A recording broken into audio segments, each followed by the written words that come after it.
welcome to the first episode of the Midwest Drama Weenie Show. We're so excited that you decided to join us.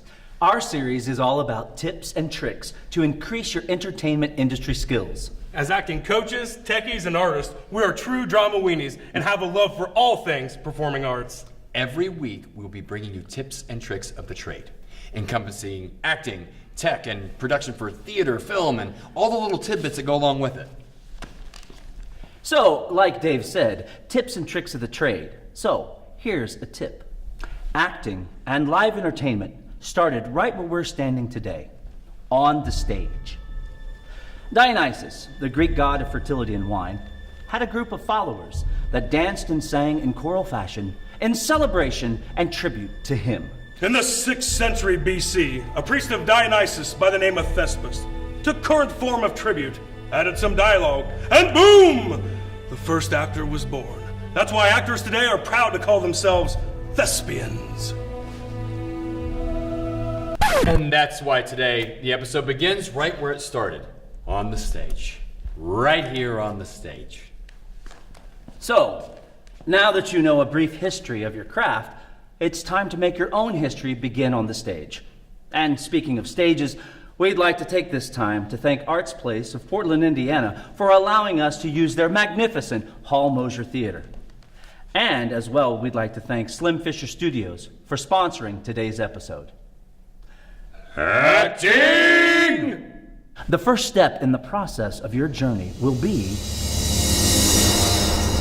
the audition. The audition process is credited being the most nerve-wracking part of any production, especially at the community theater level. Large groups of people competing for the same part you're going for. Monologue preparation or cold reads? Is this a new stage version of a movie you love? Is this the first time this particular organization is seeing your face? There are many factors that cause the nerves to surface. As Stanislavski said, the actor prepares. So, let's cover some of the theater staples of an audition. Let's break this process down into 3 sections. What to bring, how to present yourself, and what to expect. Throughout the course of your acting career, you will hear several different versions of what to bring to an audition. Today, we're just going to hit the fundamental ones that apply to the auditions in some way, shape, or form. Now, aside from bringing yourself, the first and most important thing you should bring is knowledge. Make sure to research and have a basic understanding of the show that you're auditioning for. It is also important to know and understand the breakdown of the character or characters you're auditioning for. While doing your research, here are some important things that you can do. First and foremost, research the show. Be familiar with the story, and if you have access, find out the director's vision or style for the said show. For example, if you're doing a show that is typically done in the back alley of a New York street, and the characters are all teenagers dressed in street clothes, but you get to the audition only to find out that the director has changed his vision and it's now a post-apocalyptic toy store in San Francisco and all the characters are toys. Well, you might want to be prepared and know the show and try with a new vision. Next, research your character. Take the time to look at the character breakdown. Now, character breakdowns, we're going to go into a lot more depth in a later episode, but for now, just know and understand their objectives, okay? Know and understand where they're coming from, and take any note of any verbal or physical traits your character may have. In your research, it can be good to see other actors, or examples if you will, who have performed it in the past. However, don't copy their performance. Be sure to make it your own. Other great things to bring along with you: headshot and resume. 8x10 color photo of your headshot.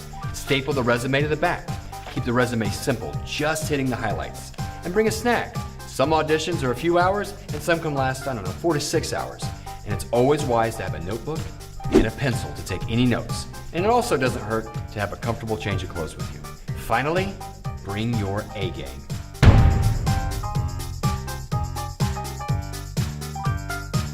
From the moment you arrive to your audition, remember the 4 Ps.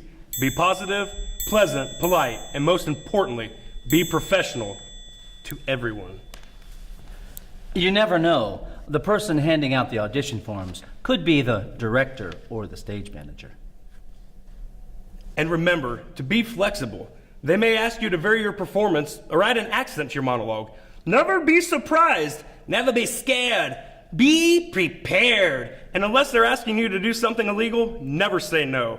Saying no limits the opportunity that director has to work with you. No is a limitation. And don't apologize for making mistakes. Sometimes a casting director might not even know you made one until you point it out or let them know. Same with starting over. Be confident, and if you make a mistake, you screw up a little bit, roll with the punches.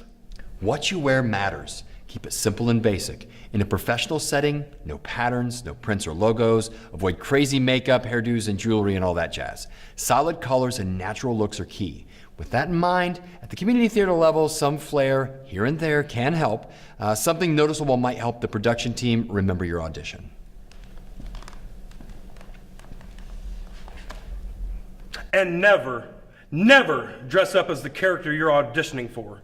For an example, if you're auditioning for the role of Ariel in The Little Mermaid, don't wear a red wig and a t-shirt with seashell boobies. When you do this, at best, it tells the director one of two things. Either the director is too stupid to realize that you are perfect for the role, or you aren't confident enough in your acting ability of your audition to show that you can play the part. Either way, it's not good. Professional and polite.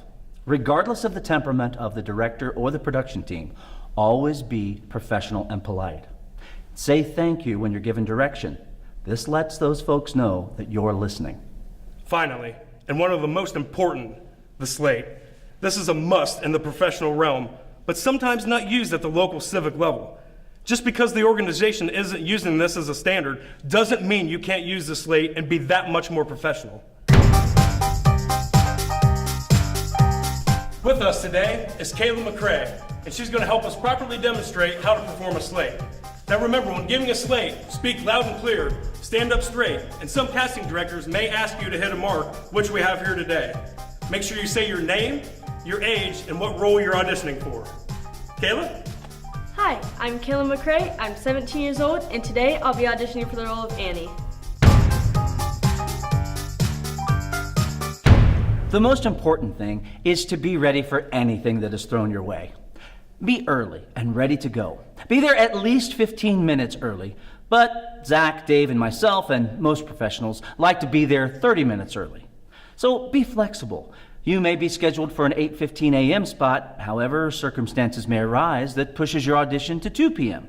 or moves your audition up to 8 a.m., which is another great reason why you should be early. As Zach said earlier about being flexible, be ready for a cold read or an improv. Both are unrehearsed auditions, which we will cover later in another episode. Sometimes a director may have you do a cold read from an actual show to see how you read for a particular character they might have in mind. This may not be the character you initially auditioned for. Remember, you want to match the director's vision of the show and not your own. Have realistic goals and expectation when it comes to your audition. Although the three of us have all sent our video submission for Magic Mike 3, the probability of us being cast is low, or contingent on a certain audience base. Know what character you're auditioning for. Be specific and make the choice. Know what roles you will and will not accept. If you want the lead and you get the third spear checker from the right, is that something you're willing to do? Hope for the best, but prepare for the worst. Expect that the production team will want to know your availability. Especially in the community theater realm, your work and school schedule are crucial. So have that information with you and easily available to provide to the production team so that they can see if your schedule will or will not have a conflict. Keep in mind the physical demands of the audition. Your character may have a romantic scene which could involve some sort of physical contact, up to kissing and or stage combat. Either way, be prepared. So let's hit some of the highlights from today's episode. Remember what to bring. Dress ready to play, research your character and the show, bring a headshot and resume, and finally, bring that A game. And remember the 4 P's in your presentation. Be positive, pleasant, polite, and most importantly, be professional. Remember to dress for the audition and not for the part you're auditioning for. But above all, remember to nail that slate. And finally, Remember what to expect.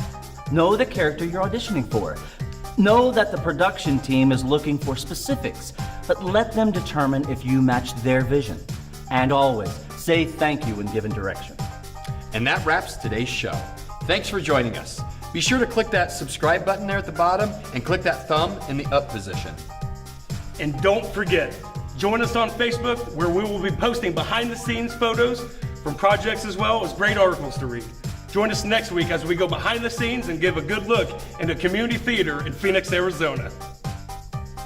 And again, a huge thank you to Slim Fisher Studios for sponsoring today's episode, and to Arts Place of Portland, Indiana, for allowing us to use this beautiful Hall Mosier Theater. Acting!